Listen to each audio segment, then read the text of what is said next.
Hello everyone, Rurikhan here coming at you with another episode of the Cast. And as per usual, we have FightinCowboy because obviously we're going to be talking about Wo Long. How are you doing, FightinCowboy? Oh, I'm good.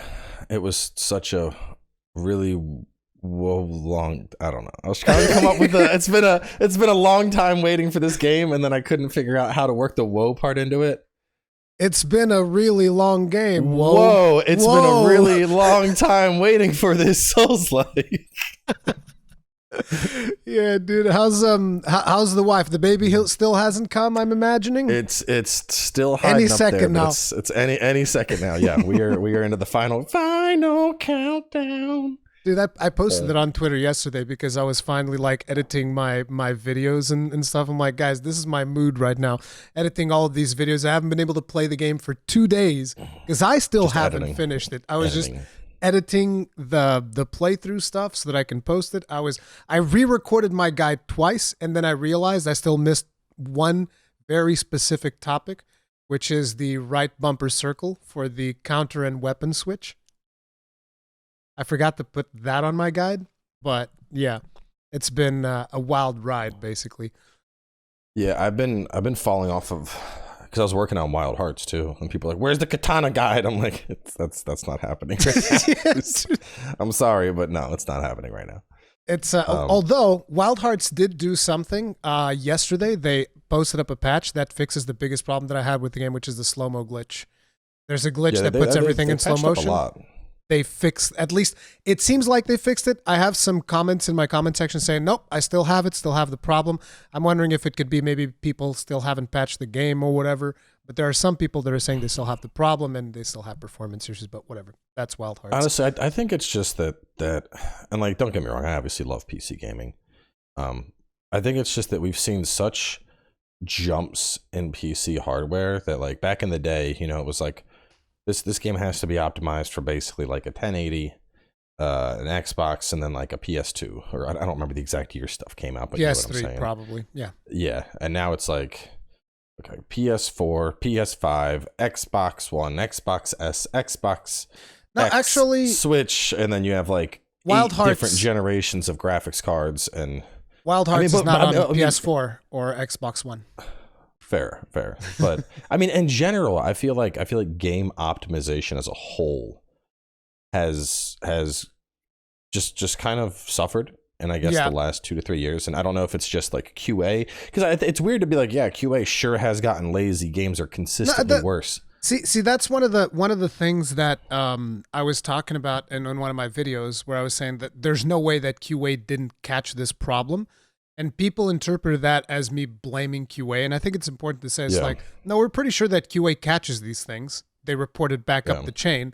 And then the problem is, do people actually act on it? Because the blame will always end up falling on QA, even though most likely they found it, most likely they reported it. People just chose, hey, you know what? That's shippable.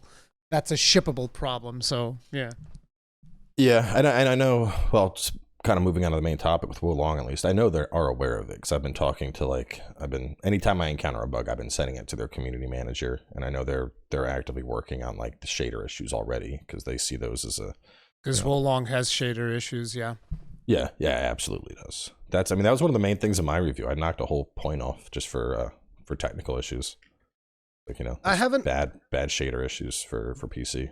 The worst problem that I've experienced in Wo Long so far was one that I told you about in a very specific fight in there. We're not going to be talking about spoilers today, so don't worry about that. But there's a very specific fight. I mean, I don't know if that fight's really. It's kind of, all right. So all right, we got to set the baseline here, because anybody who's ever played a Dynasty Warriors game, I'm just gonna say it, Lu Bu. Okay, it's Lu Bu.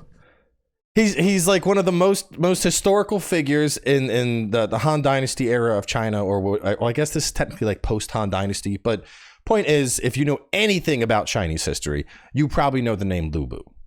Okay, so it's like, yeah, it's obvious Lu Bu's going to be a boss fight. These are like people that like watch the opening. Oh, I can't believe the dragon is there. The dragon's on the cover art from the game. Obviously, you're going to have to fight the dragon at some point. It's on the cover art. What, you think it's just pretty? No, it's there, obviously. Well, why would you talk about the dragon? Anyways, that particular boss fight, there's something when I was fighting it on PS5 where he does these charging attacks, and right before the charge hits you, there's a little bit of a slow up. Not a slow up, like more like a frame drop or something, which makes it damn near impossible for you to time like the deflections. And that was very frustrating. Eventually I was able to adapt to that, but it was like whenever I would see that little frame drop right before the attack connected with me, I was like, bro, stop, please. What are you doing? Were you doing the fight with followers or solo? Solo. I did one attempt with followers to see if it would make it easier, because that fight is no joke. Yeah, no, I went in with followers, and then I would be like, okay, here it comes. I'm gonna deflect, and then he would like go after my follower instead, and I'm like, yeah, well, y'all gotta sit on the sidelines. I can't be having this distraction. I need those deflects. The main thing about the followers mechanic is that you want to do it in order to grind reputation with them, essentially, to then get to like their armor sets and stuff. But you don't necessarily need them in the level. Like, they're useful and stuff, but it's not like they're gonna make a huge difference, I felt like.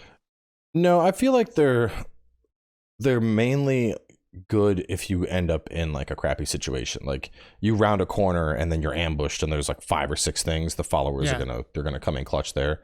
But like, if you're a methodical type player, as you go through the level and you're looking for critical opportunities and like sneaky kills and whatnot, they're kind of just like tag-alongs. they're just behind you, like, oh yeah, there's just hanging out. They call out chests and hidden pathways though, which I like. Yeah. And they do have a mechanic that I used pretty much early on in the game, and then later on I started using it less and less, because early on you're kind of like squishier, you're not used to the combat and all of that. So you have a system similar to Stranger of Paradise where you can basically overdrive them or whatever. Oh, tell them to do their abilities. And then they instantly will charge forth if you target an enemy and you're just like, go get him, and they'll just like run in there and start attacking. And that I found to be particularly useful. Early on, I'm like, that's where all my spirit goes. I'm like, you go attack. I'm going to sit back here and chug this dragon pot. I'm That's just the way to go healing and about letting it. them fight. So at this point in time, I have about 30 hours into the game, give or take, probably 31, because I recorded an episode right before we recorded this. I still haven't finished the game. You, on the other hand, have finished the game. How many hours did it take you to finish, give or take? I'm over 50 hours played, but I got through the game at about 30. But I ended up skipping a lot of the side content. You skipped a lot of the side. So it was actually funny because we talked and you said, oh, I'm halfway through the game and I realized that I can actually use the travel function to go back and do side quests. And so I was like, the first time I caught a flag. The first time I caught a flag, I was like, oh, I'll use the travel function to do side quests like Cowboy said he missed for the whole thing. So I've been doing all of the side quests at the same time as I'm doing the main stuff. So I guess that's going to extend the playtime a little bit. Yeah, well, I think so. If somebody was to just play through the game, just straight through doing side quests, but not worrying about build crafting or testing or anything, I think 30 hours is going to be about one playthrough. So I think my actual finish time was like, so the time of my episodes for the Let's Play series was around like 25 hours, but that obviously didn't include any mechanical testing or me doing side stuff that I hadn't been recording. So I'm thinking about 30 on average, which for a Nioh game, that's pretty good. I think that like at 30 hours is very good because it keeps things fresh enough to make you want to play through it again. Or do New Game Plus or do something like that. Yeah. If it was doing the Elden Ring 50-hour journey, I ain't doing New Game Plus. That's not. Which, I mean, this game, New Game Plus for this and even for Nioh is part of the experience. You're supposed to do New Game Plus. You're supposed to do the higher difficulties and get better gear, et cetera, et cetera. But it doesn't feel like they leaned into it here as much as they did with Nioh. It feels like the set that I had at the end of the story, I'm still using in New Game Plus. I'm about halfway through New Game Plus, still just rocking my +9 gear. There is a 5-star rarity, but it seems a lot more rare. Whereas like in Nioh, I don't know how much Nioh you started doing, but you get to New Game Plus on Nioh and the game's just like, throw out all of your gear. Here's divine gear. It's better than everything you had. Just trash your old stuff. And that's not the case now. Like your stuff will still, and it's a much slower, like, oh, this gets me like one more fix. I'm going to replace this piece type system now. That was actually something that I noticed as I was playing through the game, because, you know, in Nioh, you would usually be replacing your gear so often that I never bothered upgrading. You don't have to bother upgrading that much in Nioh until you get to endgame and you start getting divine gear. Then you start, okay, maybe I should upgrade this piece because it has the stats that I want. It was the same thing for Stranger Paradise. I pretty much did not upgrade my gear. I just like play through the whole thing and then just like, oh, now a higher item level and higher item level and higher item level. And you never really end up using the upgrade. At least I didn't use it all that much, right? But in this one, I noticed that it's like you're expected to start upgrading things when you start getting good things, because otherwise your damage is going to start to fall off significantly. Like Lubu was when I noticed that. I was like, oh wow, I'm dealing no damage whatsoever, which is why I was struggling as much, because I hadn't been upgrading stuff all that much, or my weapons were not super duper upgraded. And yeah, but they toned down the loot, which I think is a good thing. Oh yeah, well it's closer to like Souls now. You know, like you have you pick a weapon, and they still have the rarity. So like I wouldn't be upgrading anything that's not at least like 4 a 3-star. Yeah, 3 stars, 4 stars. Purple you could get away with, but yeah, ideally 4 stars. But once you find a 4-star, that's something you like. I mean, you just take it all the way through. Yeah, that's what I've been doing. Calling me. Go ahead. Is it time? No. I thought something was up. It turned out she was just asking me if I wanted her to pick up more chicken lasagna, which the answer was a resounding yes. So Stouffer's makes this chicken lasagna. It sounds so out there. I'm like, this is going to be whack as hell.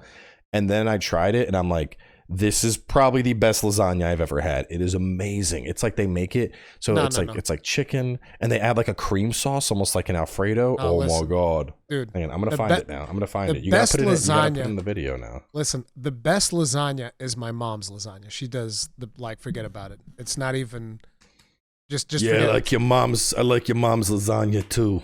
It's good stuff. Yeah, look, chicken lasagna with white meat sauce and vegetables and a creamy sauce topped with breadcrumbs. Shit is cash money. It's so good. I'll be sure to post a picture of that in the podcast for people to watch. But all the Europeans watching are going to be like, "What is this abomination? What is America doing over there? What is this thing?" If there's Italians in the episode that are going to be like, "Mamma mia! What are you doing?" And they do their little finger thing. It's like, yep, you're screwed. And the angry fingers. But we were talking about the loot and itemization. I basically, that's what I did with my bow staff. I got a 4-star bow staff, and I've been pretty much upgrading that consistently. And then you can change pretty much any of the bonus stats in the weapons as well as the armor. Yeah. It's not like I don't remember how you did this in Nioh, but I think in Nioh it was like you picked one thing, right? Or is that a Diablo 3 thing? Maybe I'm confusing those. No, you could change all of them. You could change everything in Nioh. And I'm confusing it with Diablo 3, where you picked one stat and that was it. Well, so everything was in buckets. So and we still have that here. We have I call it like the little shield and a little triangle and a little square. And you have little buckets in Nioh. Like you have one attack bonus, you have one grappler final blow bonus, etc. But in Nioh, it's just rolls. So you would just be like randomly rolling and picking from choices. Whereas here, it's like, oh, here are your 50 choices to choose from, and those are set. You can always. So I think I like the blacksmithing here a lot. I did yesterday. I just figured out. So the unique stuff like flame enchant, those are single uses, and to reuse them, you need to resalvage the weapon. Oh, okay. So I kept looking, and I was like, why can't I put, like, I had flame enchant. Why can't I put this on my weapon? I want this on my weapon. And I couldn't figure it out because it just said flame enchant 0. And then I broke something else down that had like applied vulnerability. Well, it was like just a different fix. It turns out that those, so you have your reusables, and then your special ones, they have like the 5 phases icon next to them. Mm-hmm. You basically have, they're like consumables. So when you break them down, you can apply that to one upcoming piece of gear, but it uses it up. And I'm pretty sure, let me see, I'm pretty sure that unless I don't know if you can pull it back out or if you have to salvage the piece of gear. So I'm going to test that while we're still talking real quick. Yeah. The one of the things that I meant to ask you as well, because I don't know if this is maybe a functionality that unlocks later. Because right now I can do the stuff of swapping stats around on the weapons and stuff like that. Can you eventually swap the scaling? The martial arts. And the martial arts. I don't think so. I'm halfway through New Game Plus. Martial arts seem locked and the scaling seems locked. Okay. But in Nioh at least, swapping or scaling was more of a like really late New Game Plus type thing. So it might be that like, because I'm only, so if I look at my map, I only have the first 3 chapters. So it might be that you get to the end and the blacksmith is going to be like, hey, we figured out how to change this, so you can do whatever you want. But it's hard to know without going there. Ooh, I doubt. I did. I just got an ice enchant weapon when I was playing earlier. That's sexy. I doubt it's going to be like that. I think that most likely most of that stuff would have unlocked by the time you finish the main campaign on regular game. That's what I would expect anyway. Well, that's what you would hope, but sometimes it doesn't. I mean, I'm just going off of what they gave us with Nioh. So one of the things, considering that we're talking about Nioh as well, one of the things that I would say is that Wolong is simpler than Nioh. Would you agree? Oh yeah, vastly. We don't got to worry about stance dancing. We don't got to worry. I mean, there's spirit, but the spirit usage is significantly easier than key management. And I did confirm. I just confirmed that the enchants like ice enchant, fire enchant, whatever, they are. You can reuse them, but you need to pull it off an old weapon to put it on a new one. But you can't pull it off without breaking the weapon, then. No, you can use the embedment to pull that one slot out instead of doing a full salvage. So you don't have to break the weapon. Okay. Yeah, because that's what I thought as well. But continuing on, so Wolong is simpler than Nioh. Do you think that is a bad thing? Like, do you see that as a bad thing or no? No. So Nioh 2 is one of my favorite games of all time. Like, if I had like a top 5 game list, Nioh 2 is in there.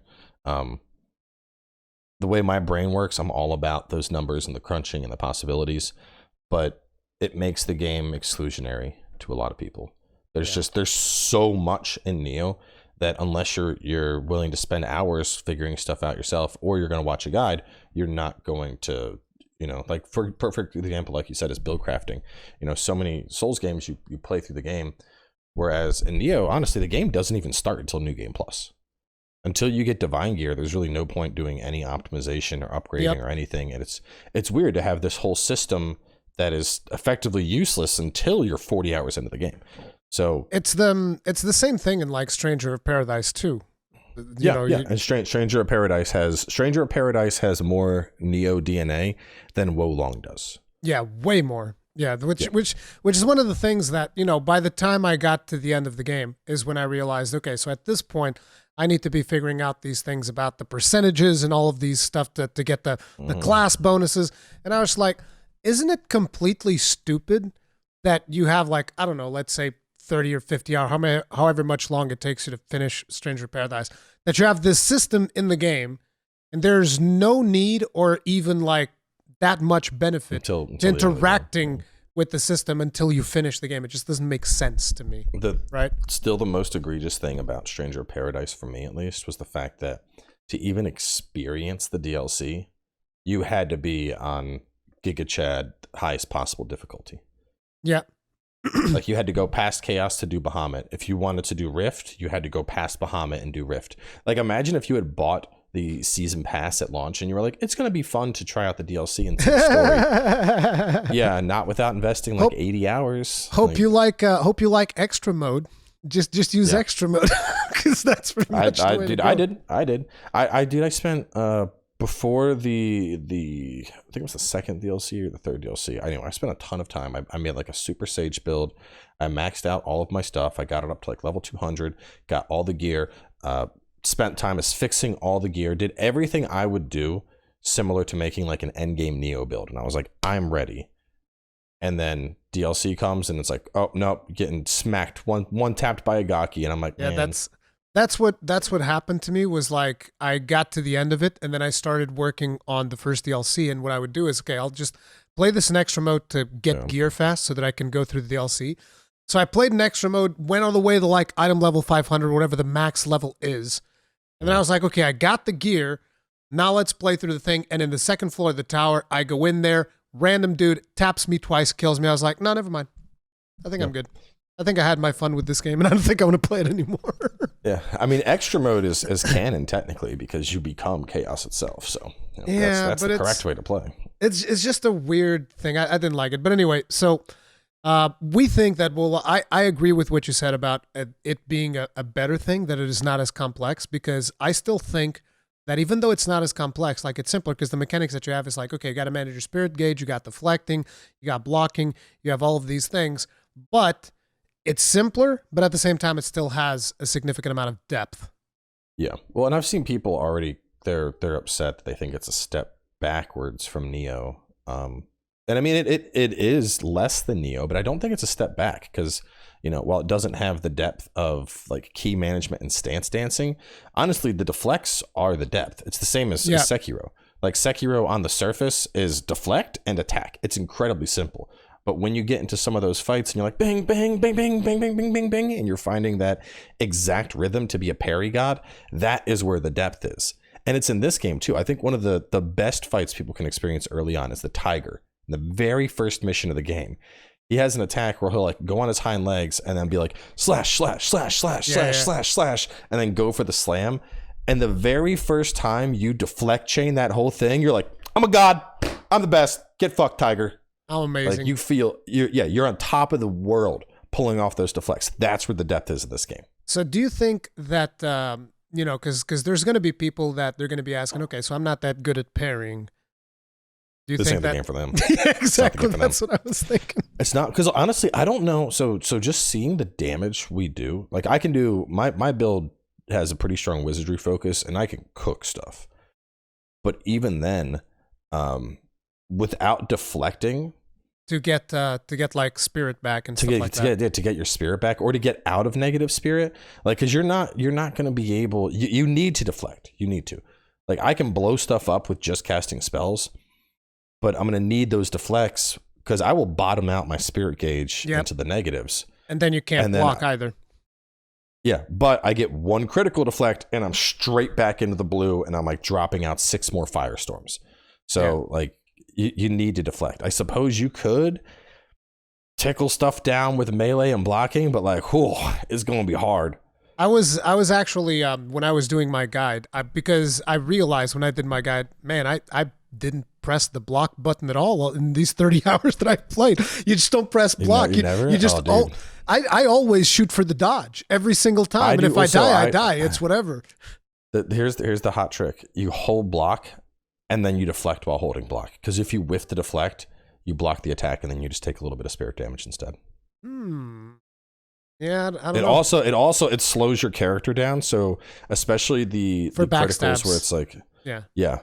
Well, not just that, but like when Boob, for example, when he's charging in at you, I found that like trying to be like, okay, here we go, and like getting ready to try and deflect that attack. I was way more steady when I was holding the block because my character's movement was more limited, and so it wasn't like I was accidentally too far back or too far forward. Like I when I'm holding block, my parries happen or my deflects happen exactly when they're supposed to. Okay. Try it. The next time you play, try just have your finger ready to deflect, but also be keeping your block up, and you're gonna be like, wow, I unlocked the easy mode. This is how it's meant to be done. There you go. But I didn't do much of that. I was wondering if you tried testing any build that would not involve deflection, like with blocking and regular attacks, but I guess you didn't do that. No. Well, and what's the thing is so it would have to be an earth build. Yeah, it'd have to be an earth build to be a beefy But boy. even then, what's the stat from earth? It increases the spirit you gain from deflect. From deflecting, yeah. They want. I mean, it's like I said, it's very similar to Sekiro. Like you wouldn't. I mean, you could, but God, the thought of trying to play Sekiro without deflecting, bleh, good luck. It's the same here. Yeah, it's the same here. Like you can probably do it if you want a trip on the struggle bus. So that's the conclusion that we come to. It's like I thought the same thing. I just wanted to confirm with you, but it's like if you're not into pairing, if you have trouble pairing, this is not going to be the game for you. I can't wait to see if this game also gets a bunch of articles of people saying it's time Koei Tecmo respects its player base and adds an easy. No, because they don't honestly, they don't even dare. They're not even going to make it past the first boss. No, they're not. They're not. They're honestly, this game has some. I think this is one of, if not the most accessible Souls-like we have seen so far. So we have the follower system, so you can pull from 2 followers, even though they're kind of dumb at times, but still, NPCs that distract. The morale system, which on New Game Plus, that's not. I love on New Game the Plus morale bosses. system, dude. On New Game bosses are at 25. So Ooh. no more morale cheats. But in New Game, you can go up to 25 morale and then fight bosses that are level 20 and have a significant advantage. When you go into boss fights, you're automatically returned your morale as well as your genuine chi. You only drop half your chi on death. We are able to progressively level up gear and armor, so it's a very simple become stronger system. We're given free respecs. We're given the ability, you can change builds on the fly mid-mission if you save them as battle sets. Yeah. That's really good. Yeah, they've made it. This is by far, I think, the most accessible Souls-like game we've had. There are tons of different, you could literally be like, oh, I'm up against water. What do I do? Just kidding. Just with one switch, you've become an earth build, just like that. And here's an interesting thing. I don't know if you tested this or not, but say, for instance, you make it all the way to the end of a level, and you're fighting a boss, like, for instance, with Lu Bu. And you're like, oh, crap, my build's not good enough for this. That's fine. Go back to the village, come back, and it will spawn you at the spot that you were at. Did you know that? Like, for instance, you have a battle flag right next to the boss. You can go to the village, respec, go back to that battlefield, and it will not spawn you at the beginning of the battlefield. It will spawn you at the flag that you were at. Oh, hold up. What? Yes. I did that. That sounds like a bug. No, I do. So you're telling me I could get to the battle flag from the final boss. Well, yes. Where are you? All right, when you leave the village, how are you traveling? Regular travel. You go to the battle flag, right? The battle flag. I'm booting the game up. I need to test this. Dude, this doesn't sound right. This sounds like. I guarantee you that it works. Not only that, it even maintains your followers. So say you had a follower, you had a battle flag, you leave the main battlefield, go to the village, do your business in the village, come back, and your follower is there with you in the flag that you were. The enemies do respawn though. So like if you cleared the whole level, enemies will be there. They will respawn, but you will land at the last flag that you were at. I can sprint through. Dude, where's my? I did that like 4 times in a row for Lu Bu because I died so many times and I was trying a bunch of different builds. I did it, dude. Unless it only works on PlayStation 5. But yeah, you can do that. You can 100% do that. I wonder to what extent it would go. So I'm just gonna real fast. I'm gonna go in speed run mode. The entire extent, like you just straight up go to the flag that you were at. I'm gonna go to the second level, the one where Zhao Yun shows up. There's a flag that's like a minute into this level. Yeah, sure. Yeah, exactly. You go to that flag and then you go to the village and you'll return to that flag. The enemies will be spawned. Sounds crazy. Yeah, but you were talking about accessibility. I'm like, how about this? Because basically what happened was with the amount of times that I died to Lu Bu, I was basically like, okay, that's fine. I'll redo the whole level just to try a different build. And then when I came back, I was like, wait, I don't have to redo the whole level? Wow. I was blown away. Now, the thing is, I would assume if you go to a different battlefield, then you might lose that progress. But I don't know. I didn't test that. That would be really busted. If you go between the village and the battlefield that you're on, you retain progress. I can guarantee that. Unless they changed it in a patch or something. But I did that at Lu Bu, 100%. Well, I'm blowing Cowboys. See, guys, you're getting the exclusive tips right here. See? There's no way. This is why you need to watch my guide. This is going to be in Cowboys Advanced Tips, straight up. I mean, I didn't even know this. This seems insane if this works. Hang on, I'm at the flag. At 100%. Yeah, just go to the village and then come back and you're going to be in that flag. 100%. Battle flag raised. Hang on, they're attacking me. Get off of me. I'm trying to use this flag. It's probably faster to just die. We do it live here. We do it live here at the Cast team. This is how this works. In the meantime, while you're doing that, what are your I can do two things at once. Let's keep talking. Yeah. What are your thoughts on like the spirit gauge? Because to me, that was another one. It was one of my favorite things that this game does. It is so good. Because people might look at the spirit gauge and they just see like, oh, it's not that big a deal. You know, you perform actions, you go into the orange, you perform good actions, you go into the blue, and that powers up your next attack. It's not really that big a deal. That is until you realize, yes, but your spells use that spirit gauge. Your martial arts use that spirit gauge, which basically means you don't have to hold on to your most powerful spells in order to, while you're progressing through the level. You can just be like, oh, there's a dude over there. I'm going to go over there, blow him up. And then you wait like 5 seconds. You're ready to go again. Oh, there's another dude over there. Blow him up. Wait 5 seconds. You're ready to go again. And it just feels great. I love the freedom that gives you. Being able to just like, I'll use all of my martial arts, all of my spells. And if you're good enough at managing the gauge by, you know, attacking and getting into blue spirit and using spells and then continuing, you basically have infinite spells, infinite martial arts, do whatever the hell you want. And it's a blast, dude. Yeah. Well, what's so nice about it to me is the fact that, so playing in Nioh, magic builds always struggled because you didn't have enough talismans for it.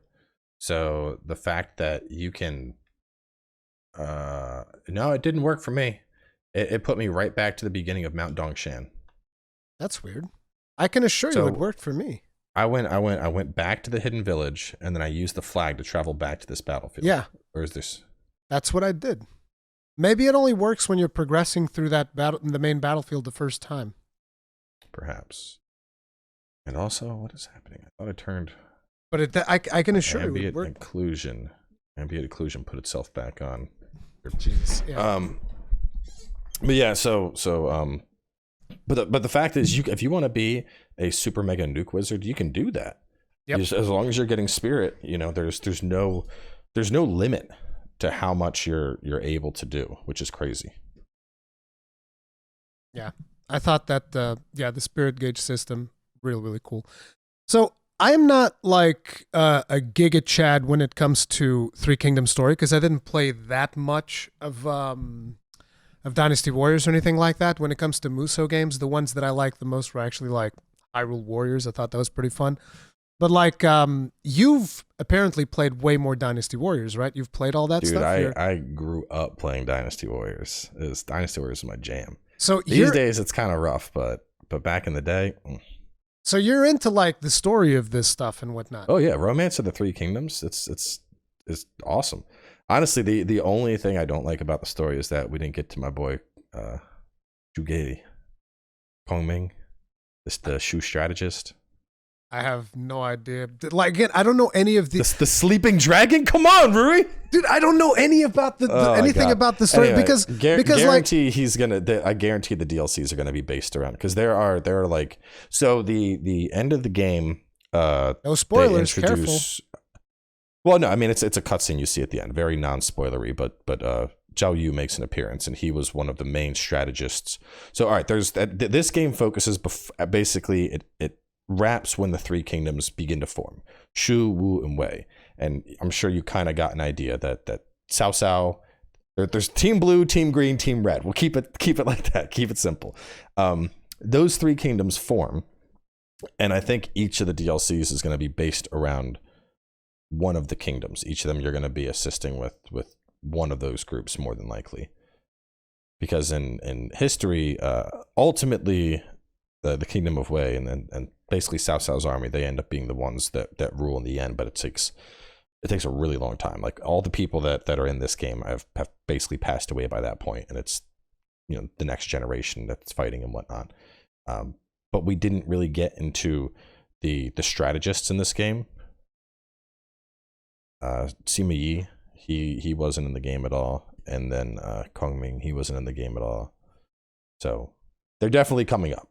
And there's a lot more to the Romance of the Three Kingdoms that they haven't touched on that we're going to see. Because you see, the thing is, with the Dynasty Warriors games, the few that I've touched up on, it never really grabbed me because to me, you can't just grab me from like a story standpoint. I also need to be enjoying the gameplay. And Dynasty Warriors to me was never like something that I was like, oh yeah, let's get in here and just like murder a million dudes and whatever. It didn't grab me. But in the case of when you have like a Soulslike that is telling that story, that gripped me a lot more. And I don't know if it's because of that or what it is, but I'm enjoying the story a whole lot. Like the stuff that happened. I wish I could give you a clue without actually you've spoiling seen this. it. Here, this is there you go. That's Yuge. Okay. He's like a legendary strategist. You've never. No, He had a whole anime made about him where he helps a girl achieve her dreams of becoming a singer in Japan because he's resurrected. No, Your I boy have. Kung Ming. You haven't seen that either. No, Oh, I man. don't know. Listen, the only reason why I even knew about, for instance, Guan Yu is because I have a friend of mine, Hengist, and I helped him play Dark Souls. As in, like, I didn't tell him what to do, but I was explain mechanics to him as he was playing the game, and eventually he got the Black Knight Halberd. We were streaming this.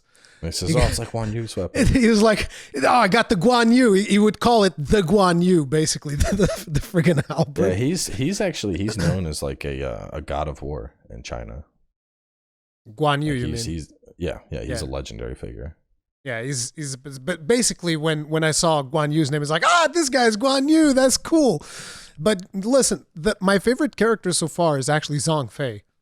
I don't know if he's like important in the middle of all this, but Zhang Fei is badass in this game. I love him. He's like my least favorite character. Whoa, dude, why you gotta do my man dirty like that? What do you mean? Because he's sloppy. He's like a sloppy drunk, man. That's everyone cool. Everyone else is all regal and shit. You're not. Don't. You'll understand more when I say he's a sloppy drunk. You're gonna get to a point in the game and be like, sloppy drunk.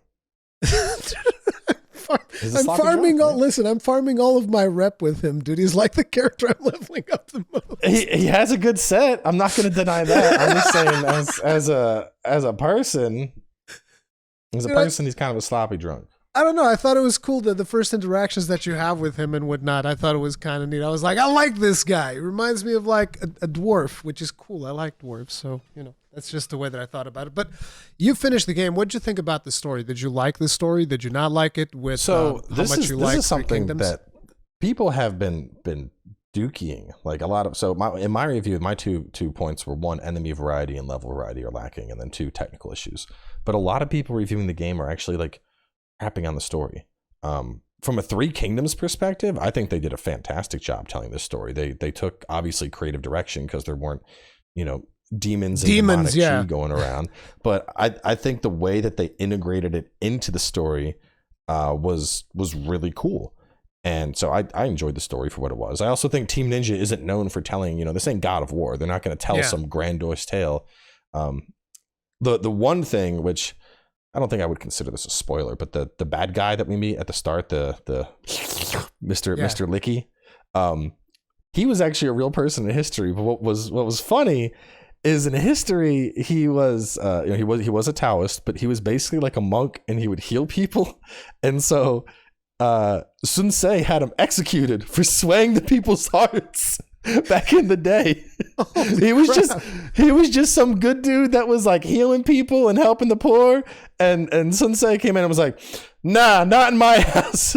Swaying the hearts, execute his ass." I'm like, "Oh damn, okay." So so Team Ninja's like, we're gonna grab this nice little historical figure and we're gonna make him into this terrible demon dude that's just like going around corrupting everyone. Okay. Oh man, yeah. That sounds like a great idea. Good job. But so it's like I asked you about the story because to me the story has actually grabbed me a lot, and I just went through a very specific event, which is I'm just gonna say what happens with the tiger, and you might remember that particular point in the story. And then I was like, holy crap, this is kind of messed up in a good way, if that makes sense, right? I was like, damn, dude. Yeah, I mean, there's like, I think the thing is, some people look at this game and they're like, they're going in expecting some epic, and like that's not Team Ninja. Yeah, that's not Team Ninja. The story is on the back burner for games like this. They are here for the combat. But I thought that a cool thing that they've done was at least some of the cutscenes that I've seen so far. I haven't seen all of them, obviously, but some of the cutscenes that I've seen so far, I thought that they were very well choreographed. Like when you get to the third level, for instance, when you meet Zhang Fei and Guan Yu, there's like a fight scene that kind of breaks out. And I thought that was, particularly when you look at stuff like, for instance, Stranger Paradise, you look at the quality of the cutscenes there, and there's like, you look at Wild Hearts, and some of them are a little bit better, but like you look at this, and I was like, no, this was actually properly choreographed. There's like this fight scene going on. It's actually really cool. Did you notice any of that, or did it even like it's like meh, whatever? No, I mean, yeah, the choreograph was I think the animations, the cutscenes, I think are well done. I think people were so the story does get a little what's the word I'm looking for? I don't want to say repetitive, but like you can. So how far are you into story mission wise? What was like the last mission you did? The Dong Zhao fight. Has the bad guy started using red stabby crystals yet? I mean, he uses them on the very first mission. On the blindfold. Well, anyway, that becomes a thing. He and it kind of gets samey, but it's like you expect a certain amount of it with games like this. Like, oh, here's a guy. I got a red stabby crystal, corrupted. I got a red stabby crystal, corrupted. And you see that a lot. So you're like, you get up to like cutscenes and you're like, oh, here's a person that's fighting. I wonder. Oh, there's the red stabby crystal. but like, I don't know, man. I expect it. And so I'm not like, oh, I can't believe they did a red stabby crystal again, just because I'm like, I expect it to happen. And it's a Team Ninja thing. I'm like, yeah, obviously they're gonna get corrupted. It's not any worse than like the Nioh storyline. These aren't they're not games you're buying for the storytelling. But so with that in mind, I think they did fine. I think the story was good so far. From what I've seen so far, has been good, and the cutscenes were a step up from the other games. It's just a shame. Is it also 30 FPS on PC? The cutscenes? I believe so, but lately my NVIDIA has been weird, and it just says NA anytime I try to pull up NVIDIA overlay. So I haven't been able to check. I don't know why. It was like I did one of the more recent driver updates, and my NVIDIA overlay hasn't displayed FPS correctly since. So I'm kind of like, okay. But I guess. Because like I can instantly tell when you go from 60 FPS to 30 for a cutscene. I'm like, oh man, why didn't they do the cutscenes at 60? I really wish that they would just do cutscenes at 60. I don't understand why. I think it's because movies and TV are typically 24 frames, so I think they're just kind of keeping with. I don't care about movies and TV. I want to play video games, man. Yeah, but visually, if you're watching a movie, the slower frame. Like, have you ever try watching a 60 FPS anime? It's weird. It's like there's something about it that makes your eyes like not happy. I don't know. 60 I don't know. I don't FPS think it would bother me personally. I like it when I'm playing something, but like watching I don't know. Watching TV shows that on 60 FPS is weird. I've heard people complain like that when they did I think it was The Hobbit or something that was like at 48 FPS or something like that, which was double the usual, which usually it's 24. And I remember people complaining about that, but I was like, I'm sure that would be fine. I never watched it, but I'm like, I don't know about that. But while we're on the topic of visuals, what are your thoughts on the visuals overall? Because I mean, we talked about some of the shader issues and all of that stuff already in the game, but like apart from the occasional shader issues, which they should be able to solve, I would expect. What did you think of the visuals? I think they're getting dated, sadly. I mean, I think the environments are pretty. But this is essentially the same engine they're working with Nioh 1, which at some point it's time for an upgrade. I think some people are going to see that. I think that this looks way better than Nioh 1 and Nioh 2. I think it even I'd say it looks about same as Nioh 2. I don't think it looks better, but I've played both playing both on PC, I would say this looks comparable to Nioh 2 to me. I spent a lot of time in Nioh 2. I think environments I've gotten a little more detail here and there, but I think it's just something with this engine. This engine isn't, I don't know what the word is. It doesn't, there's like a certain fidelity that just isn't there in this engine. Like even looking at it compared to like say Elden Ring, I don't think Souls games are really known for their beautiful graphics, but there's a definite Like there are moments in Elden Ring where I'm like, whoa, and I didn't have moments in this game where I was like, whoa, not from the visuals at least. I can. Which I think I can definitely a part of that is, a part of that is going to be environmental design though too. To be fair, so I think that the reason why for me it looks so much better is because, I'm playing Wild Hearts at 1080p, and I played Nioh 2. I think was Nioh 2 a PS4 game? It was, right? Yes, PS4 and 5. Yeah, so I think I probably played. Wait, did it come out after the PS5? No, it came out. No, it was. It came out in PS4. Originally. Yeah, exactly. So I played Nioh 2 in PS4, and now I'm playing this on PS5. So to me, it looks better, right? Because coming from the PS4, playing this on PS5, it's got a higher resolution at least, because it's not playing at like 1080p or whatever. So that part looked better, and it also has higher resolution than 1080p. So it also looks better from a definition standpoint than Wild Hearts, because Wild Hearts I'm playing at a 1080p on the PlayStation as well. So to me, it looked better, and it performs reasonably good, like average 60 FPS with the occasional drop frame here and there. I thought the visuals were pretty good. But yeah, it's not one of the things that I said in my review is like, I think the visuals look good. I don't think it's going to blow your mind. It's not going to be like something you're going to be like, oh my God, it's amazing visual. Yeah. No, well, it's I like, think that's good. what like they look. Yes, they look good, but when you compare them to other more recent games being released, so I mean, like for all the crap it got for its performance, like there were times where Forspoken looked beautiful. Dead Space obviously looked crazy good. Ghost of Tsushima. Oh, dude, yeah. Ghost Elden Ring. I mean, Ghost of Tsushima is a hard one because that's a first-party title, and Ghost of Tsushima is just one of the best-looking games that we've had for God knows how long. That game is just gorgeous. Let me actually. I'm gonna pull up playlists. Games I've played recently. Let's see. So from a cross-platform perspective, Dead Space visually was insane.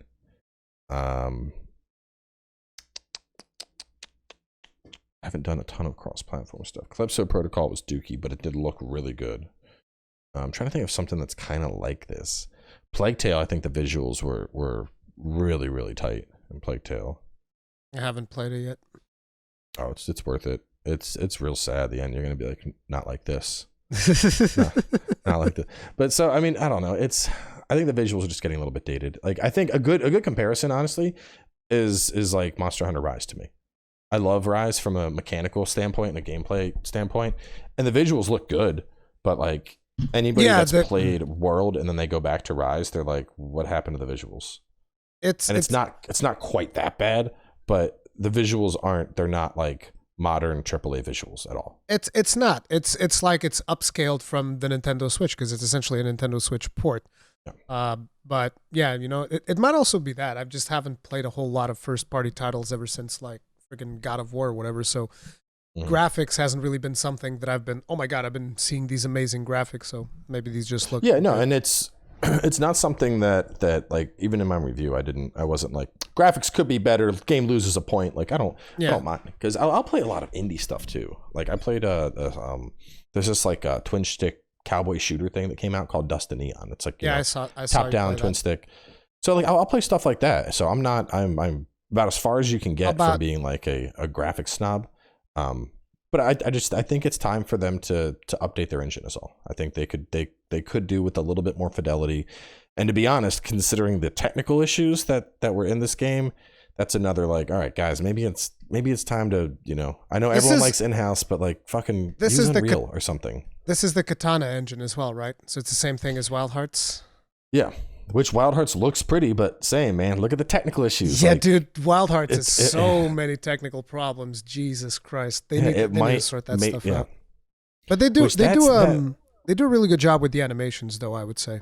I think that the animations on this are fantastic. I have never seen another studio that has this many technical problems with their own in-house engine. Well, actually, that's not true. I've always heard shit shows about the Frostbite engine for EA. Oh yeah. Yeah, so that's another good example. Yeah, but like the point is, if you're putting a game out and it's getting docked points because of technical issues and those technical issues are persistent across platforms, maybe it's time to look at a different engine. Yeah. Get into that Unreal. Everybody's boarding the Unreal train pretty much, so that might be a good idea. there's a reason it's as good as it is, you know. Yeah, they do a good job. So, what is your favorite weapon? I mean, because you played fire your first time through, right? Oh man, this is hard. Did you try out all of the movesets on the other weapons, or did you just stick with stuff that's scaled? No, with fire? I tried out a bunch. So I'm using 2 weapons right now. I'm assuming those scale with fire, right? You're using stuff. Yeah.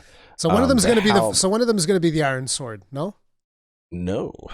How dare, dude? It's one of the coolest weapons in the game. I can't use it because it scales with fire, dude. So I have Lubu's halberd in particular has like a unique moveset that I haven't seen on other halberds, and it's sexy. So I'm using that.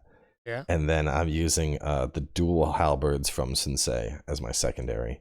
So I'm just halberd, man. I have dual halberds and then a regular halberd, and it's hard. I think I would probably give the Lubu's halberd my favorite, because the spirit attack, not the default, but the follow up. Like if you're attacking and going to the spirit attack, he thrusts it forward and spins it, so it's like boom, boom. Oh, it does multiple hits. Yeah, it's really satisfying. It's really satisfying. Are there more weapons that have like unique movesets like that, by the way? I would assume so. I haven't tested everything. I know there's definitely weapons. Well, yeah, no, there are, because like Jungfei's spear, I haven't seen another spear with that moveset at all. Okay. I think it's mostly so I think you have like your the default halberd moveset. So yeah, each and then character I think has like specifics unique. have. Okay. Yeah. So I need to find which one has. Know, I guess I have to grind up. Well, okay, that's going to sound bad. I was about to say, I guess I have to grind Hong Jin because she's got a staff. Yeah. Dude, all right, this sounds slightly perverted, I guess, but is it just me, or did they really increase the booby physics? I don't because know. Hong Jin, dude, the first time I was playing with Hong Jin, it was like the definition of bouncing boobily. Like, we're just in a cutscene and I just see like, hello, and I'm like, holy shit, what is happening over there? Like, I guess I didn't pay attention to that. Damn. Maybe on PC they ramped it up, but like I think it was. You're already installing mods, Cowboy? I mean, what are you doing? It was in the Let's Play episode, and it's like as I'm the level before you get to the hub, so I'm like looking around and we're going in the caves, and I'm like panning the camera. And I pan it behind me, and she's like jogging, and it's just like douche, douche, douche, douche. I'm like, whoa, it seems kind of fucking excessive, to be honest. Like, I'm not gonna complain, but like, Josh is looking for treasure, and I found the chest. You found the chest. Amazing chest ahead. But yeah, Hong Jin is the only character that I have unlocked right now that has a staff, so I probably should go ahead and rep up Test with it her. out. But she's not. I didn't like her. She's set. not available. She's not available in every mission, though. That's the problem. Yeah. Like, there are a lot of missions where I'm like, okay, I'm gonna get rep with Hong Jin, and then it's like, nope, no, I'm not. Never mind. You know what? I think one of the most important are gonna be, which I plan on doing this for walkthrough prep, is Cao Cao. Cao Cao? Yeah, his set has flag detection. Oh my God. Yes, dude. Listen, flags. Okay. Actually, let's talk about flags for a little bit, because like, this is actually a really cool thing. I forgot to put it up in here, but we got to talk about flags because it's actually another one of my favorite features in the game. Because like, you have the spirit gauge that I love, and I love the flag system because it gives you a reason to explore. Not just a reason to explore. It's a risk reward thing. So say for instance, right? You find there's 2 types of flags, by the way, for those of you that don't know what we're talking about. There are these things where you just put flags down, and there's 2 types of them. There's marking flags, which increase your fortitude, which establishes the baseline of your morale. So if you die, you don't go below your fortitude level. And then the marking flags, they just do that, but they also heal you to full, heal your health to full. And then there's and heal your followers to full. Okay, they heal your followers as well. And then there's the battle flags, which they act as bonfires. But when you put the flag down, it also restores all of your potions without you having to sit down, which is very important, right? So to me, it becomes like a risk reward thing. So say for instance, I'll find a marking flag spot, and there's a couple of enemies off to the left, and I'll be like, okay, I'm gonna go kill those enemies before I plant the flag, and then I'm gonna go and I'm gonna plant the flag, and it's gonna heal me to full without having to use potions. Or you might think, for instance, oh, these enemies are like morale level 13. and I'm morale level like 8. Maybe I'll put the flag down first, increase my morale a little bit, give me a little bit more of a fighting chance against these enemies that are higher level than me. So it's a risk reward system that I really like. And with the battle flags, it's even better because basically you can be exploring the game and you're like, you find a battle flag spot, but you're like, oh, but I still have 4 potions. So you're going to explore some more, kill some enemies, do all of that stuff, go back there, place the flag down, heal yourself to full, recover all of your potions, and the enemies are dead, and you can continue to explore whilst also activating a checkpoint. And I'm just like, bro, I wish this is the way that all of the games worked, because a lot of times I'll find like a checkpoint, like say in a Souls game or something, I'll find a bonfire, and I'm like, but I want to keep killing stuff. I don't want to sit down because it's going to respawn the stuff behind me. So I love what they did with flags. Yeah, it's the followers is what I noticed the most, because I would be getting far and I'd be like, man, my followers are on the verge of death, and then I'd find a flag and be like, you're healthy again, let's keep going. So it's really nice. But I like that. So I'm a person that when I play, I want to explore. I want to look in every nook and cranny, you know, especially because like I do the 100% walkthrough. So like it's ingrained in me to comb through these levels. But the flags give you a reason to do that, because you want to find all the flags, and some of those flags, man, they are sneaky. Yeah, like, dude. There's a couple levels I don't have all the flags in yet, so that's why walkthrough prep. I'm definitely using the flag tracking set, because they are like, oh, you turn this corner and then jump down and then climb up a ladder and there it is, and it's like, dude, like why? there was this one level where it's like the level that has the water and you're walking around and jumping on boats and stuff and it's raining. So in that level, I found every flag except one. And so I stopped the recording and I'd spent like 1 hour running around this goddamn level and I couldn't find the flag. And I was just like, bro, what in the hell is happening? Where did they put this goddamn flag? There's a couple I just gave up on finding. So I basically, I go back to recording and I'm like, I couldn't find the flag, whatever. I finished the recording, killed a boss at that level, boom, done. And then as I finished the recording, I'm like, no, I'm going back. And I go back in there and I spend another hour in the goddamn level and I didn't find it. And I was like, I quit. I'm going to bed. I go to bed, I wake up, and I spend another hour in the goddamn level looking. Eventually, I found it. And that flag, I kid you not, it was literally on the building across from the final battle flag. Like on a balcony, dude. Yeah, just sitting there. I was just like, oh, I hate you so much. But the thing is, whenever you go to the mission select screen, I'm like, no, it needs to say 7 out of 7 or 8 out of 8 or however many flags. If it doesn't say that, I can't. I need to go back and I need to do it. Like, it sucks. I need to get it done, basically. But so far, I found every single flag. Every single one. Even the sneaky ones, but yeah. There's a couple I gave up. I think, what was the one level? Like, listen. Okay, you know the level where you go into the capital, you like enter the capital through the sewers? Yes. There's like 4 on that level I haven't found, and I'm like, listen, I can kill this boss without him. I'm gonna tell you where one of them is. It's gonna blow your mind. It's in the arena where you fight the mid-level boss. Just sitting in the arena? No, not. It's in. Oh no! Well, yeah, I saw. I think I got that one. It's in a jail cell, right? Yeah. It's in a jail cell. Yeah, I got that one. That was the one that I missed in that level. Well, there was. So you get towards the end of the level, and there's those steps.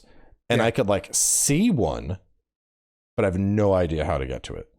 It's like right there, and I'm just like, I see you, but there's no breaks in the walls. There's nowhere to climb up. I don't know. This is what the flag tracking set's going to be for. Yeah. Which on that note, man, that's honestly one of my favorite things about this game is the fact that you can look at a follower, be like, I like your set. You bring them along, get them to 10, and then they give you a set. It's like a beginner's kit to start a build. here's your weapon. Here's the armor you're going to use. Go ahead, put this on. It's all 4-star. You can level this up, play all the way through. Like, oh, this is very convenient. I've been saving them too. Even for ones I won't use, I'll get the set, and I'm like, I'll lock you for later in case I want to use you at some point. So here's an interesting thing about the stats, and people are going to be making fun of me for about 11 episodes for this, by the way, which is an interesting topic to get into. But you know how for starters, you have different stats in this game. Like usually when you're talking about RPGs, everybody expects like strength, dexterity, agility, vigor, vitality, these types of things. This game has none of that. Okay, this game has wood, fire, metal, earth, and water. So right off the bat, what'd you think about that? So the very first impression of the game, like the very first time I went hands-on, I think it was overwhelming. I was like, whoa, like, because it shows, and I'm like, okay, well, this is helping attack, this is helping health. But like, now that I understand the system, I'm like, oh yeah, this makes a lot of sense. Like, water is fluid and dodge focus. Earth is sturdy and block. Fire is aggressive and burning. Wood is very foundational, so it's health and buffs. And then metal is all about debilitation, which, when you think of it like mercury, drink a bunch of mercury, you're not going to making any videos. You're going to be in the hospital. But so the stat system was kind of weird to look at. But then the confusion that I made was, so you have the stat system, and then the armors, they have these resistances, and they show up with like different stats where it shows like, okay, this one gives you 30 wood, this one gives you 30 fire, whatever, right? Mm. And I was looking at that, and I thought that those bars that showed up, that they were like things that influenced. Oh God! You thought your armor was giving you an extra 30 wood? Whew! No. Here's the thing: I knew it wasn't giving me an extra 30 wood because I'd be like, well, if this thing is giving me this stat, then I would be able to cast spells, but you can't, right? Because you're not actually getting the stat. But so then I thought, okay, so maybe it doesn't give you the stat, but it like influences that stat, so it gives you bonuses on that. And so I would equip stuff that would just give me I only wanted armor that had wood on it, which is stupid because you have wood. You already kind of like, well, not really. Wood makes you resistant to earth, actually. But basically, it's not very, you shouldn't do that. You have to basically diversify the graphs because those are just resistances. It's resistance to earth, resistance to... And for 11 episodes, I thought that those things were like to benefit my stats. And I would be like always obsessing over, okay, I got to find another armor that has wood on it and it has like earth on it or whatever for my secondary stat. And I was just obsessing over it over and over and over. And it was driving me insane. Yeah, it definitely... It's the UI. The UI is a little bit confusing. Once it clicks and you're like, oh... Like the big thing for me was with blacksmithing and realizing that the rare stuff like flame enchant, that those were single use. Well, they're not single use, but that it was like it consumed it. Because I was looking at, I was even talking to the folks at Koei, and I'm like, this doesn't make any fucking sense. I'm like, I don't have a red triangle, but I can't put this in. It's a red skill. Why can't it go in? This red one can go in. Why can't this one go in? This doesn't make any sense. And I was getting so angry. And then it was just like, it just clicked, and I was like, oh, it's consumable, and I don't have one. And then it was like the skies cleared, and I was like, I now understand everything involving blacksmithing. I am the loot master now. I know all. There's that, and there's also like initially when you're considering the way that you're going to be making a build. Oh, right? wait, one more. The biggest. So, all right, have you played with the metal at all yet? The metal. Have you so my Let's Play? I was like metal focuses wizardry. Yeah. I want to be a metal build. Metal is going to be what I want. I didn't realize it until after I was done the Let's Play that the whole idea behind metal is you inflict the debuffs and then you use toxin to basically lock the debuffs and double their duration. Toxin. The toxic poison stat of the weapon. No, toxin. The status. Yeah. Prolongs the duration of other debuffs on the target. Other debuffs, okay. And so when I was leveling metal, I'm like, man, toxins just kind of seems okay because I wasn't using any of the debilitation curses. And I didn't even realize that until I like started doing mechanic testing post game. I mean, I mostly use metal as because it's the secondary stat of the bow staff. So bow staff is like wood and metal. So I'm like, I use metal as my secondary, and I mostly use it to drop down poison on enemies, just to keep them poisoned, and it's whatever. Who's your favorite divine beast so far? Qinlong. The final one? No, Qinlong. No. That's it's the first wood one. Yeah, yeah. It just heals you to full. It's just you're just invincible while that thing is out. So I'm like, yeah, this is great. So I've been using the snake one you get from the level we talked about with the cage. Yeah. The metal snake. It's so good. When you're above 10, it comes out.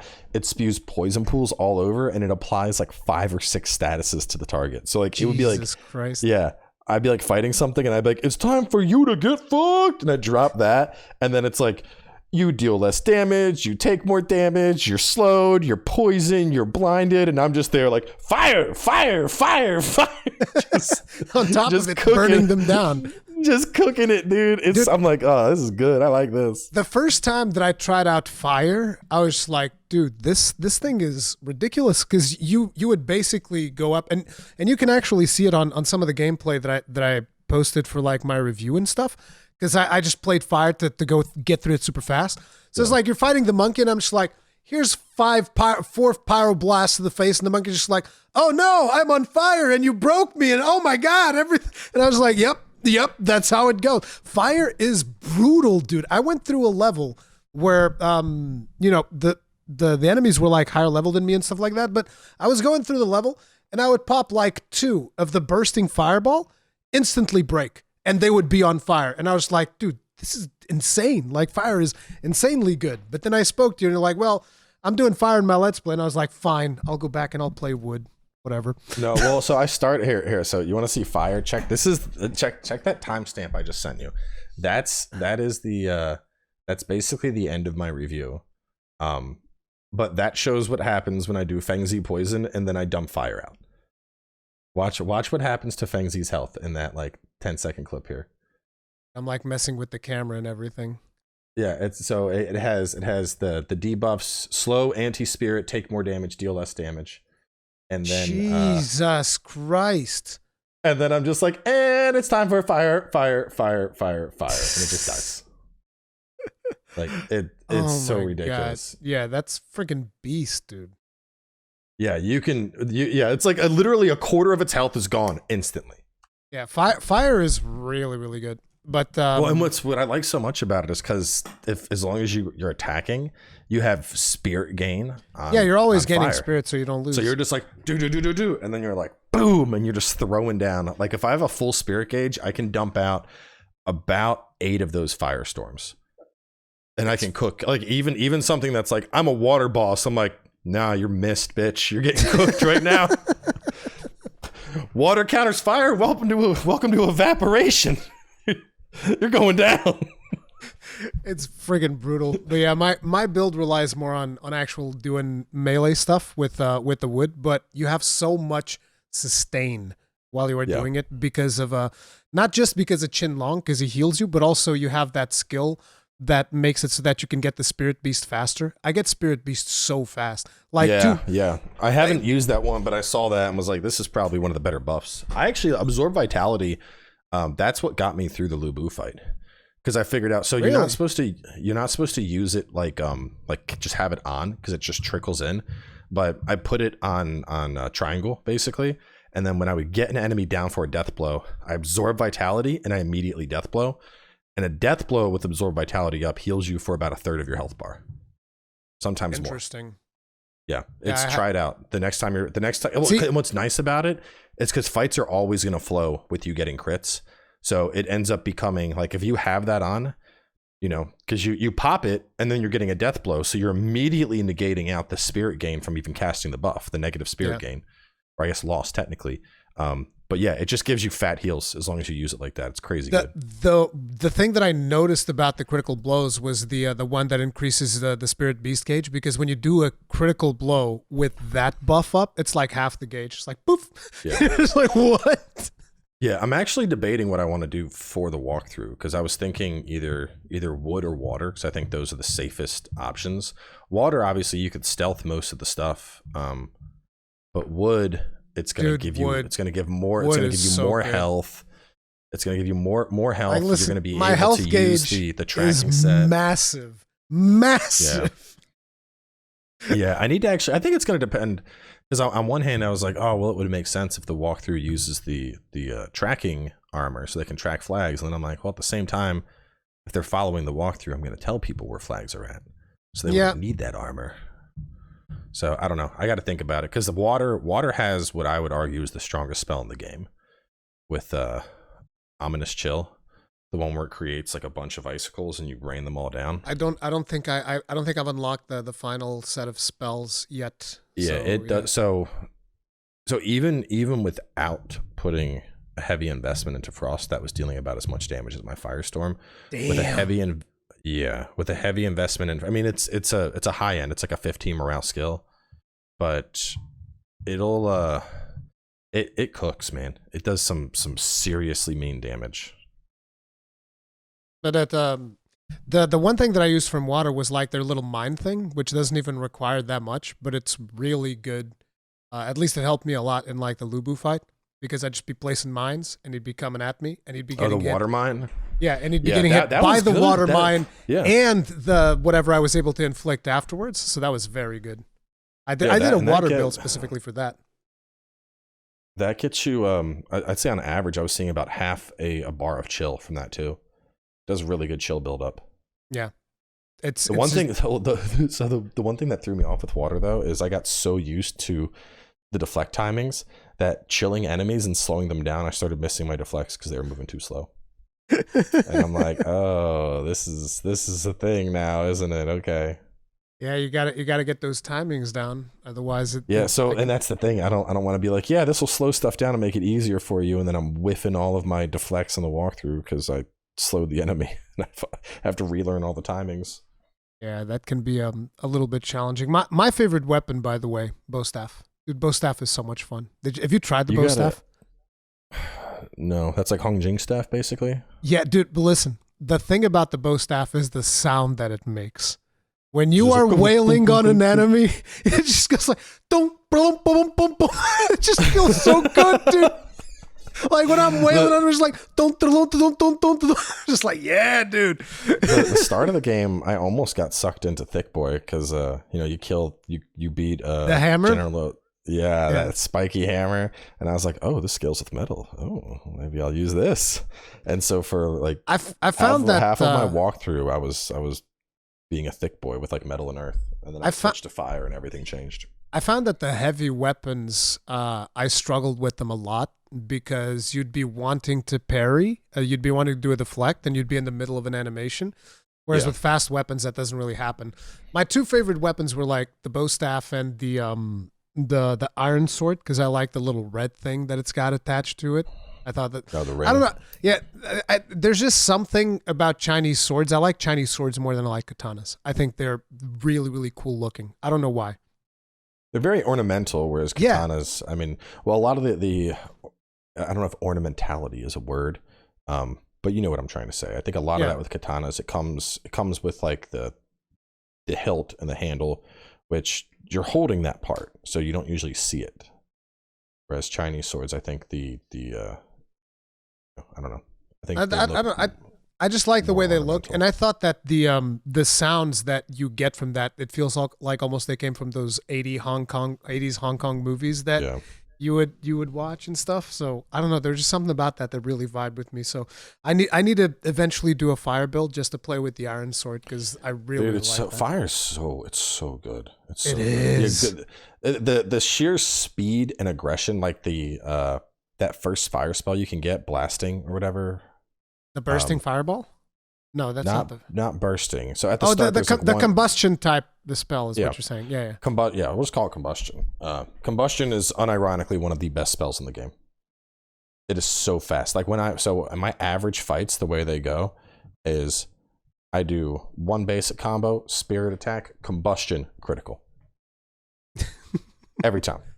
Doesn't matter what I'm fighting. Combo, spirit attack, combustion. And the combustion is applying vulnerability to them. So my criticals are doing like 1,000+ damage every time. Jesus Christ.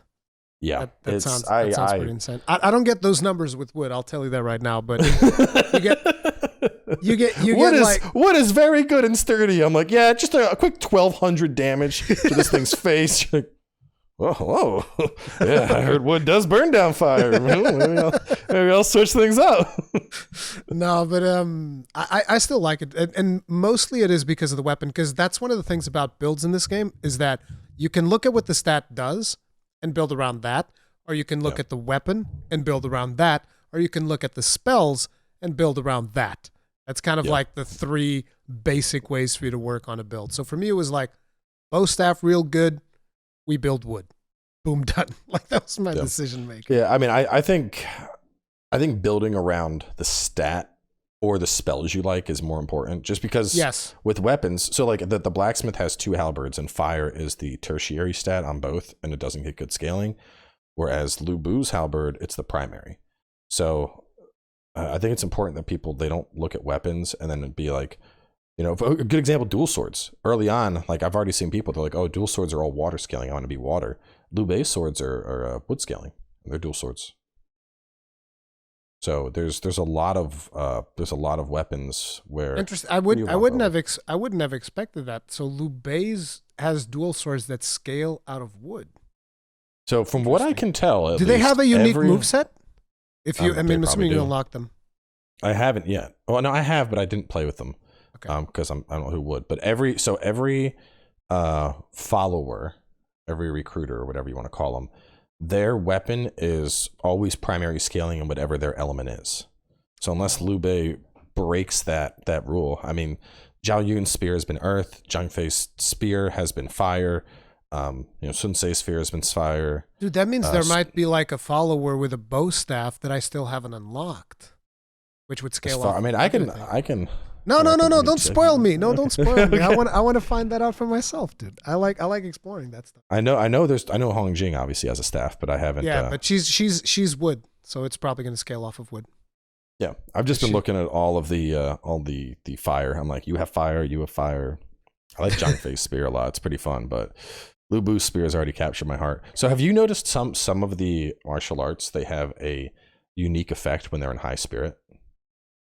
No. If you go to the descriptor on it and look, some of them might say additional effect in high spirit. For example, my Sun Tse dual halberds. And high spirit, it sounds high, it's just blue. If you're in blue spirit at all, it constitutes high spirit, even like one little tick. So if I use Sun Tse's halberds in high spirit, my like spin to win, which is like the water sword dual sword, or the water sword from Nioh 2, I get hyper armor during it, and the only thing that'll interrupt me is a critical blow. And Lu Bu's halberd, he has this thing where I like spin it in the air and then rush at somebody while dragging it on the ground and then hit them. If I do it in high spirit, I enchant it with flame and I throw a flame wave forward when I do that slash. Damn. But I would imagine it's like a 500 damage flame wave. It's on par with the actual flame spell. I would imagine those things are mostly for like named character weapons then, because I don't think I've seen any of that in regular weapons, which is what I've been using. Yeah. Probably, yeah. Yeah, the named weapons, that's the good shit. There's some named weapons later on that are like just I don't know. There's one where it like summoned like swords that shot out and hit a target. I'm like, okay, sorcerer build, this is interesting. There's definitely check your weapons. If it has a orange name, I think that's the qualifier. If it has an orange name, it has a unique effect for sure. But there might be more.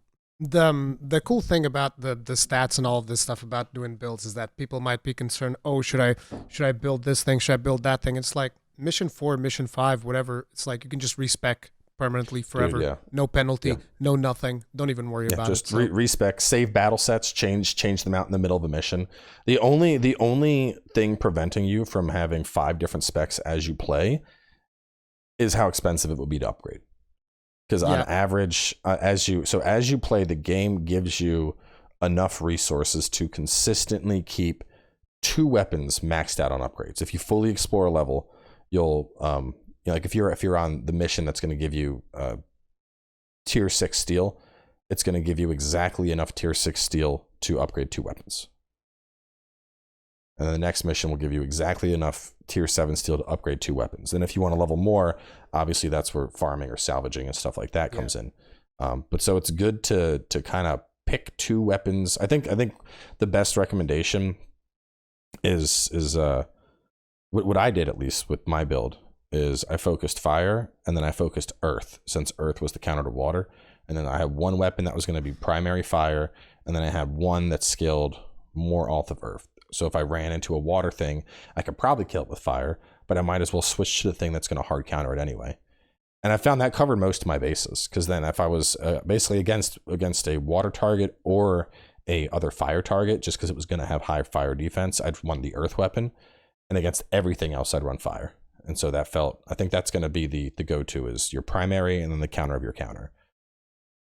Yeah. So for like you'd be wood and then wood whatever and fire. counters, wood and fire. Yeah. I actually played a little bit of wood and fire. The problem with that is that I feel like unless you really pump fire up, the spells don't deal as much damage. And fire is more about casting spells rather than supporting. So, No, I mean, think about it's the gain though. The spirit gain that's coming in from fire is good regardless. Yeah. The spirit gain from fire is still good, but what I mean is like fire is about casting spells. Like the tree of fire is mostly spells, the offensive spells. Well, no, there's some crazy buffs there too. There's damage. Amplified damage, you also take damage. It's 50% increase on both sides, yeah. Yeah, so but you could do that and then stand in your little wood portal so you don't take more damage. So you negate that, but you're dealing 50% more. Yeah, the other thing to keep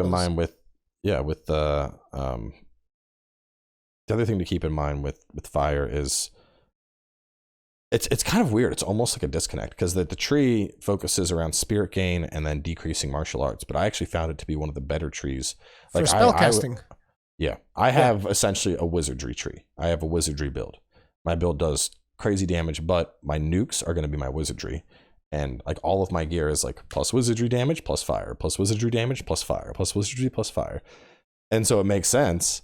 But, I'm getting all that because I'm using fire to ramp up my spirit. So it's like, and then I just flush it all out all the way down to orange. Which I really wish we had a training dummy. There should be a training dummy, like, tell me about it. Behind the blacksmith, there should just be a little training dummy on an island. The way that I did the guide video was basically there was a level where there's a dude with a halberd really close to a flag. And I was like, hey guys, I want to introduce you to our training dummy. He volunteered for this. And so I would kill him and then reset him and kill him and reset him and kill him and reset him. I've been using the first wizardry spell mission, the one that's on the same tab as the hidden village. Yeah, that's been my go-to as a training dummy. Because what I like is it rotates through a couple different enemies. And so you see like a fire resistant, an earth resistant, a wood resistant. And so it's good to establish baselines with. For the guide, it was good to have that one level, because it also had like a thing where you could kill that guy, you could backstab him because you would have his back towards the flag, and then there would be another guy that would be close to where you could exemplify how to do plunging attacks. So it's like it had all of the perfect things. It also had two flags near each other so that I could explain, hey, here's this flag and here's that flag. So it's like I picked the perfect level and just did everything there. It was great. So anyway, after all this, I guess we can wrap this up by saying, would you recommend Wolong? Because personally, I'm like, dude, I'm enjoying the game a whole lot. The thing is, obviously, there are the technical issues, which is why I recommended people, hey, check out the demo. I think it's only up until the 26th of March or something like that. So they should check out the demo in their system, see if it works good. And if it works good, I think it's a pretty good demo, so yes, but the demo is like a different build. Like, because the demo is a different build than what the final build is. So like there's people that are trying to run the demo and it's non-functional, and the release version on the other hand is running completely fine. So damn it. Yeah. Honestly, what you should do is, if you're on an Xbox related platform, you check it out with Game Pass. If you don't have access to Game Pass but you're on PC, you get it on Steam and you make sure you refund it within the 2-hour window if it doesn't work. It doesn't work. And if you're on PS5, Ruri can already tell you it mostly works fine there, so you'll probably be fine. From what I've experienced so far, the only thing was, like I said, that the slow ups in Lubu made it a little bit harder. But it wasn't even super noticeable. It's mostly just because it happens right as the attack was connecting. Yeah. Besides that, I haven't really experienced anything that is like, oh my God, can't play the game. So yeah. Yeah. Yeah, the only one that got me was that clip I sent you where it turned into a disco rave, and I was like, "What is happening?" But that was largely my fault because it was related to the You were running the beta version. I was running the beta version, and I asked them, I was like, "Where's this patch y'all said you were pushing?" They're like, "Are you on the beta version?" I'm like, "Well, yeah, it's pre-release." They're like, "No, we're on launch now." I'm like, "Okay." It would have been nice to know that before I lost a day and a half of recording time, but Yeah, because you went back and you played like one episode on the Xbox. I started. Oh my god! I started catching up to where I was at on Xbox in real time. But it's like this is one of those games where after you go through a level and you know how things work, you go through the level so like because the demo. Yeah, but you still want to like cruise and grab all the items and get all the flags and. But the thing that I noticed was when I was live streaming it for the second demo, I was like, oh my god, I'm just brutalizing everything, like I'm killing everything. I felt it was so awkward playing the demo because I couldn't not play the demo because everyone's like, are you gonna play the demo? I'm like, yeah, but we weren't allowed to confirm that we were reviewing the game. Exactly. But it was super obvious. So I'm playing the demo and I'm like, here I am flawlessing this boss. This is certainly my first time ever experiencing this content. It was so obvious through everything. And it was so obvious. Like, oh man, it's almost like he's been playing the fucking game for a week and a half. I instantly had a friend of mine who was watching the stream instantly came up on Discord and was telling me like, oh yeah, I could tell that you haven't been playing the game already for sure. 1,000,000%. Yes. I could totally tell in the stream that it was your first time playing the game. And I was like, yeah. Dude, one person threw me off so bad. I did start fucking up mid-fight because I was fighting. And God, this one comment. Someone's like, yeah, felt it was too easy. Fought the boss. I was morale 25. He really got fucked up. It's like, it's level 10 boss. You farmed. Wait, dude farmed 25 morale to fight the level 10 boss. Oh and then complained it was too easy. Oh my god, dude. I'm like, you're a victim of like I don't even know what to say to that, man. Like I literally right. I stopped Deflect. I just like stood there and stood at chat and was like, what? And then I started getting hit, and then I had to struggle through the fight with no heals or anything. I had like the last minute of the fight was just me having to do flawless parries. I was like, I'm not dying from this dumb comment distracting me. I was like, yeah, the game was too easy when I took away the enemy's fists and bound his legs behind his back. Who would have thought? But see, there you go. It's like, listen, if you struggle with the game, you can just level up your morale and then go fight bosses. Problem is, if you die, you have to level it back up again. Not against bosses. You don't.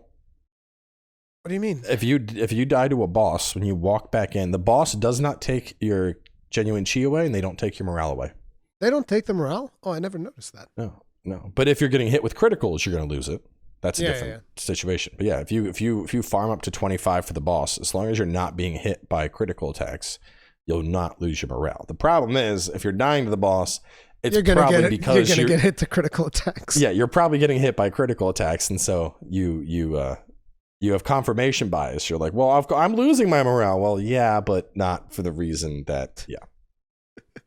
But anyways, team, that is going to be it for this episode. If you guys enjoyed it, do make sure to hit up with a like, subscribe, bell notification icon, all that stuff. And there'll be a link to Cowboy's channel where he's going to be doing walkthrough prep and also blind playthrough and all things Wolong for like the next month at least, I would imagine. Find the best bow staff just for Ruri over here. Yes! I'm gonna find the one fire bow staff. Yes, and then I'll play fire with the bow staff, and I'll be giga happy, dude. Fire. Didn't you say you were gonna? You were like, I'm gonna call it the fireplace build. No, it was the firewood build. Firewood build. Yeah. Okay. That's my fireplace build. It's nice and toasty. It's like I did play that for a while. For like one level, I played that. Which, interestingly enough, it was the Lubu level. And then, I actually think I'm pretty sure I have a weapon that's like fire and wood scaling. I'm curious. I'm not going to spoil the weapons, but I want to look through. I've seen some weapons that are fire and wood, and they were very good. The problem was that I also didn't want people to just like, oh, they'll go to your channel, watch you play fire, murder everything, and then they'll come to my channel, watch me play fire and murder everything. So at least this way, people get a little bit of a, okay, so on Cowboy's channel, we see him destroy everything with fire. Ruri beats everything up with wood. The first half of my Let's Play is me playing metal and then just hitting people with a big bonk stick and kind of struggling the whole way through. And then I don't know when I swap to fire, but at some point I swap and it's like, it's life-changing. All of a sudden I'm like, I'm God now. It was probably the same thing that I did. I also swapped to fire and I was like, bro, I'm playing fire all the way. Yeah, the Halo sword. The Halo sword, inheritor of the tiger. This is a Sun Quan set. That's fire is primary, wood is secondary, and it has that straight sword moveset that you like. I haven't unlocked that character yet, I don't think. Oh, the spear from Zhang Fei. That's firewood. Fire primary, wood secondary. Nice. I like, dude, I love that the spears in the game, they kind of like bend just like in old Chinese movies as well. Yeah. They're like all bendy because that's how they would work in real life, as opposed to like one, not a boss one, but something called Spear of King Fushai. It's not a set thing. There's just a Fushai guy that's gonna be it. Hero Beyond the Age. Cao Cao set. Cao Cao set is wood and fire as well. So primary wood, secondary fire. Yeah, there's tons of wood and fire shit. Yeah. You can do this. Yeah, I will. For sure. At some point. But anyways, we'll see you guys in the next one. Y'all stay strong. Stay safe. Peace out.